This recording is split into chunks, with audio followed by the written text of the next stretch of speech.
上期视频我们拆除了一面隔音墙，为我们室内争取到了10公分的空间。这期视频我们将继续探索室内有哪些可以白嫖到的空间。那么这次我们将目标放到了这里。没错，这里就是干挂石材的这个叫做门柱。可以看到我已经先拆掉了一部分墙，我们来看看它能争取到多少空间。这里有32公分的空间，那么如果我们将来在这里去做玄关或者说鞋柜的话，那就可以多增加32公分的这个尺寸。当然，我们真正的目的不是为了赚取这点面积，因为它和我们其他偷到的面积相比，真的是不算什么。拆除这个干挂石材最重要的理由，是因为我们要在这个地方去做门窗。我们可以看到，这干挂石材和墙体中间还是有比较大的这个空隙，那么这空隙是直接连接到建筑的外墙体。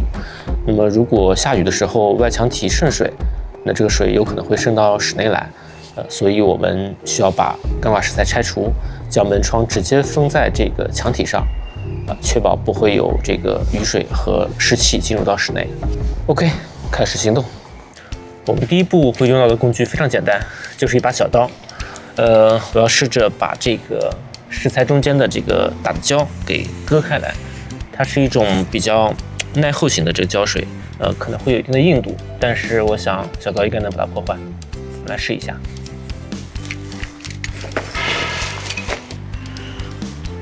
划开这个胶，目的是为了能够把这块石材能够完整的给它取下来，因为它形状比较规整。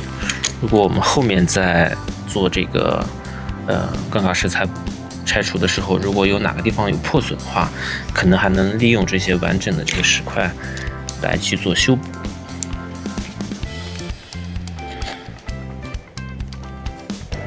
这个胶的硬度比我想象中要低很多，用刀可以非常轻松的把它划开。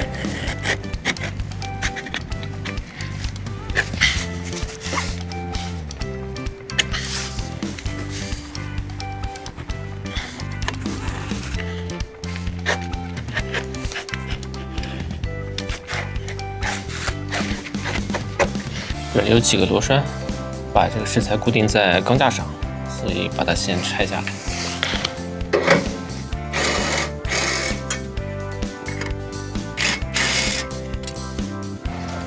比较狭窄的地方就用手动工具来拆吧。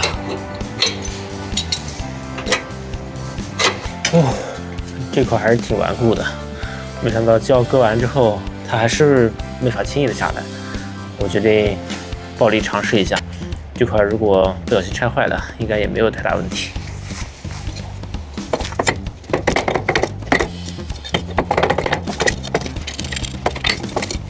应该差不多了，再用手试一下。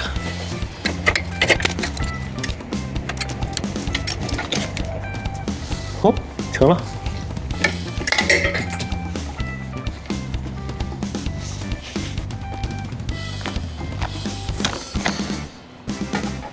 哇，别说这还有点重。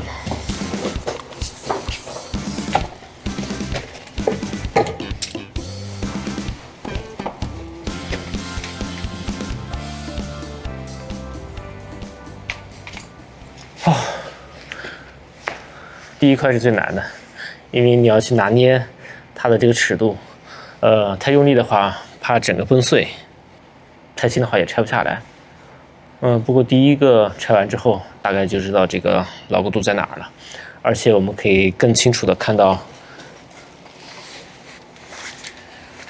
好，离我们将要去这个拆除的位置已经很近了。那接下来拆到这儿应该就可以了，保留这部分。我只想说，比起拆墙，这活简直是轻松太多了，一点都不累，而且还没有噪音，至少现在没有。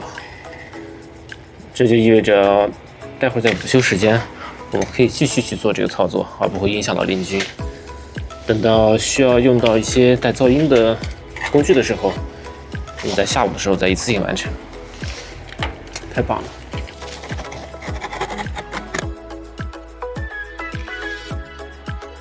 感觉这面墙已经只剩一个小尾巴了，三角部分接着把它搞掉。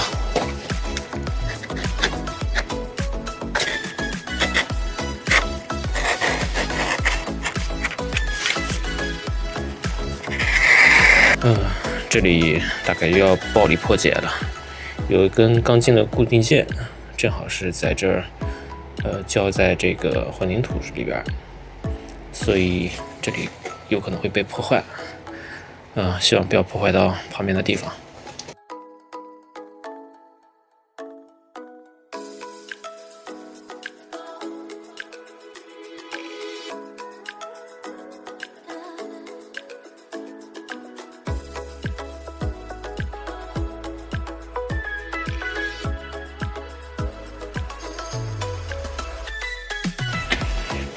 哇，这三角块竟然是个实心的，怪不得这么重。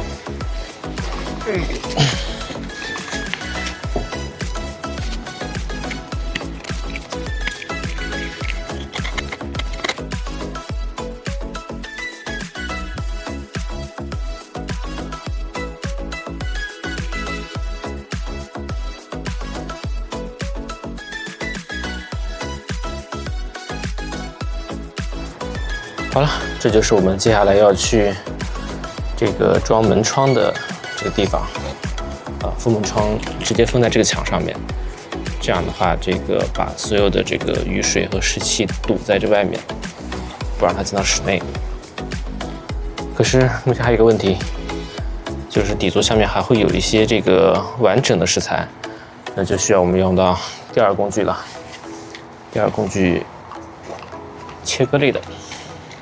好，让我稍微准备一下。